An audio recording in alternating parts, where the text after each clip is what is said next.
Zafar hotel সম্রাটের এখন অষ্টম তলায় আমি আছি। এই অষ্টম তলাতেই এই দুই তরুণ এবং তরুণীর লাশ পাওয়া যায়। আমি একটু দেখাতে যাচ্ছি যে এখানে বেশ কিছু রুম আছে এই তলায়। আবাসিক হোটেলটির এখন 808 নম্বর যে রুমটি, এই রুমটা কিন্তু এখানে খোলা পাওয়া গেছে এবং এই হোটেলের ম্যানেজারও কিন্তু এখানে নেই বা হোটেল কর্তৃপক্ষের কাউকে পাওয়া যায়নি। আমরা একটু দেখাতে চাই যে এই রুমটির কি অবস্থা। এখানে এলোমেলো হয়ে আছে বিছানা এবং দেখা যাচ্ছে আসলে এখানে কোনো একটা কিছু হয়েছে, ধস্তাধস্তি বা এমন কিছু একটা আলামত যেটি বলছে।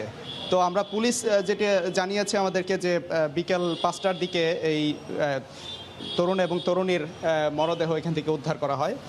এখানে দরজা বন্ধ করা ছিল, বন্ধ অবস্থায় পেয়েছে এবং তখন পুলিশ খবর পেয়ে এসে এই দরজা ভেঙে এই রুমে ঢুকে এবং পরবর্তীতে লাশ দুটি উদ্ধার করে সরাতি মেডিকেল কলেজে পাঠিয়ে দেয়। এবং এখানে যারা আছে এই হোটেলের কর্তৃপক্ষ কারোর সাথে আমরা কথা বলতে পারিনি, যদিও এই হোটেলের নিচে যেসব দোকানগুলি ছিল তাদের সঙ্গে কথা বলেছি, তারাও সঠিক কোনো তথ্য দিতে না পারলেও যেটি জানিয়েছে যে এখানে দুইজনের লাশ বের করা হয়েছে এবং তারা এখানের পাশের যে রুমটি, এই রুমের অন্য যে রুমগুলো এখানেও আমরা কাউকে পাইনি।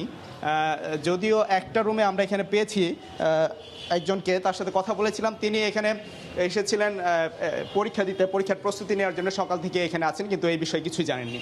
এখানে যে পরিস্থিতিটা একেবারেই নীরব একটি এই হোটেলের এই অষ্টম তলা এবং চতুর্থ তলা, এই দুইটা তলা নিয়ে কিন্তু এই হোটেল সম্রাট, কিন্তু এখানে কর্তৃপক্ষ কারোর সাথে কথা বলতে পারিনি। আমরা চেষ্টা চালিয়ে যাচ্ছি, এখনও কাউকে অন্য কোনো রুমের কোনো মানুষকে আমরা পাইনি। এই ছিল সর্বশেষ তথ্য।